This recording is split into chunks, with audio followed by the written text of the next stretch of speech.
Hello বন্ধুরা, কদিন আগেই একটু কেক খেতে ইচ্ছে করছিল, সেই জন্য বাড়িতে কিছু থাকা উপকরণ দিয়ে কেক বানানোর চেষ্টা করেছি।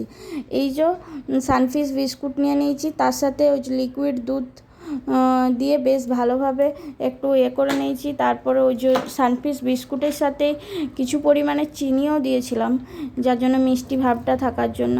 আর কিছু ড্রাই ফ্রুটও দিয়ে দিয়েছি।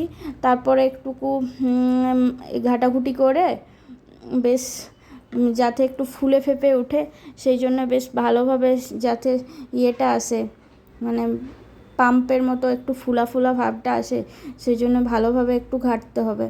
তারপরে দেখো চিনি নুন দিয়েছি তলায়, দিয়ে কড়াই দিয়ে একটা লোহার কড়াই দিয়ে বেক করতে দিয়ে দিয়েছি।